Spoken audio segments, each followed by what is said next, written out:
सबसे पहले पार्टी का राष्ट्रीय अध्यक्ष, लोक जनशक्ति पार्टी रामविलास का राष्ट्रीय अध्यक्ष पद की जिम्मेदारी दूसरी बार मुझे सौंपी गई है। इसके लिए मैं पार्टी के तमाम साथियों का, तमाम कार्यकर्ताओं का धन्यवाद करता हूं और ये विश्वास दिलाता हूं कि अगले 5 सालों में पार्टी को नई ऊंचाइयों तक लेकर जाने की जिम्मेदारी को पूरी ईमानदारी से और पूरी मेहनत से निभाने का काम करूंगा।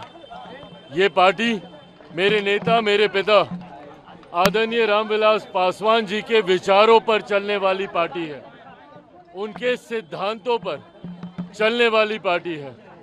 इस पार्टी के राष्ट्रीय अध्यक्ष की पुनः मुझे जिम्मेदारी मिलना मेरे लिए जहां एक तरफ ये हर्ष और गर्व की बात है, तो वहीं ये एक बड़ी जिम्मेदारी भी है और इस जिम्मेदारी को अगले 5 सालों में पूरी ईमानदारी और मेहनत से निभाते हुए पार्टी को नई ऊंचाइयों तक लेकर जाऊंगा।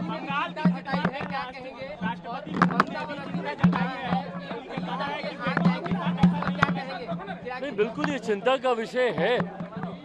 और देखिए, जिस तरीके से जितनी घिनौनी ये घटना है, जिस तरीके से इस घटना को अंजाम दिया गया, ये मानसिकता दर्शाता है कि किस मानसिकता से ग्रस्त वो व्यक्ति था जिसने इस तरीके से, इस बेरहमी से इस घटना को अंजाम दिया। ऐसे लोगों का सभ्य समाज में कहीं पर भी कोई स्थान नहीं है और इन लोगों के ऊपर सख्त से सख्त कार्रवाई होनी चाहिए।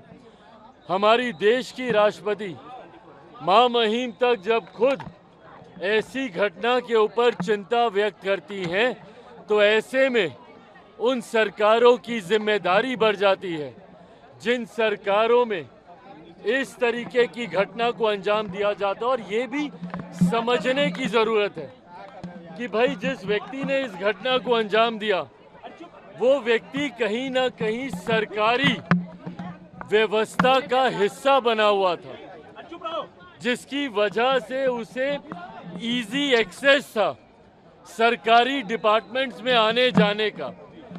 अगर ऐसी व्यवस्था अगर आप किसी व्यक्ति को दे रहे हैं और सरकार का संरक्षण ऐसे व्यक्ति को मिल रहा है, तो एक चिंता की बात है। आज की तारीख में कई ऐसे राजनीतिक दल हैं जो अपने पॉलिटिकल कैडर को सरकारी व्यवस्था का हिस्सा बनाने के लिए अलग अलग योजनाओं का इस्तेमाल करते हैं। दिल्ली में आम आदमी पार्टी को देख लीजिए, कुछ समय पूर्व तो उन्होंने अपने पॉलिटिकल कैडर को सरकारी व्यवस्था का हिस्सा बनाने के लिए पुलिस तक जैसी व्यवस्था में उनको शामिल करने जैसी योजनाएं बनाई थी। ऐसे में जो पॉलिटिकल पार्टी बिना वेरिफिकेशन के अपने पॉलिटिकल कैडर को सरकारी व्यवस्था का हिस्सा बनाती हैं, ये भी चिंता का विषय है।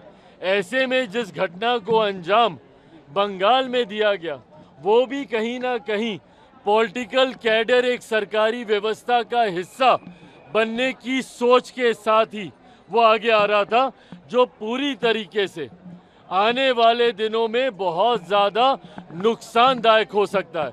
तो पॉलिटिकल पार्टियों को ये भी सोचना चाहिए कि भाई, जब आप उनको सरकारी व्यवस्था का आप हिस्सा बना रहे हैं, तो क्या उससे पहले उनका पूरा वेरिफिकेशन किया गया है, और अगर नहीं किया गया तभी ऐसी घटनाओं को अंजाम दिया जाता है।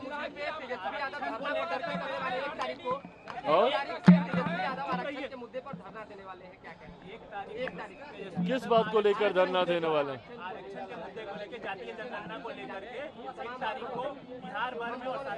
भाई, जातीय जनगणना आप यहाँ पे करा ही चुके हैं।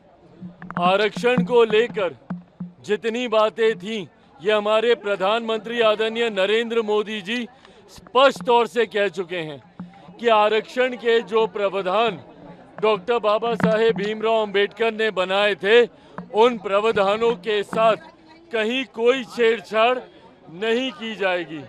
तो इसके बाद राजनीति करने का क्या मतलब है? और जहां तक रही बात जातीय जनगणना को लेकर, बिहार में जातीय आधारित जनगणना हो ही चुकी है और बाकी राज्यों में जहां पर इनकी चिंता है, तो जिस गठबंधन का ये हिस्सा है, क्यों नहीं उन गठबंधन की सरकारें जहां जहां पर है वहां पर जातीय आधारित जनगणना कराई जाती है?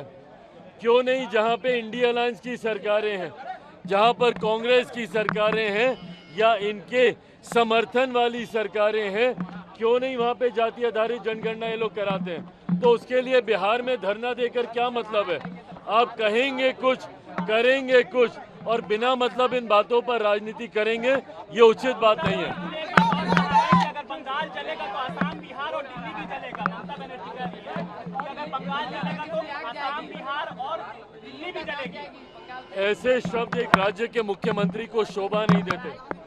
कोई भी बंगाल को जलाने की सोच नहीं रखता है, पर अगर वहां पे एक घटना घटी है तो वहां पे पीड़ितों को न्याय मिलना चाहिए और वो किसी भी राज्य में।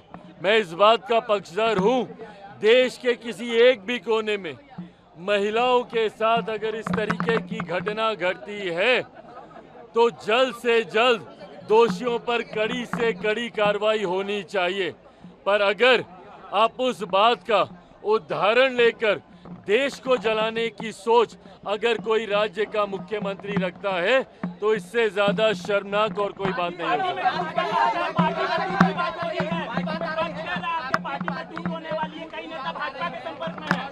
भाई सुनिए ना, कांच की हांडी बार बार नहीं चढ़ती।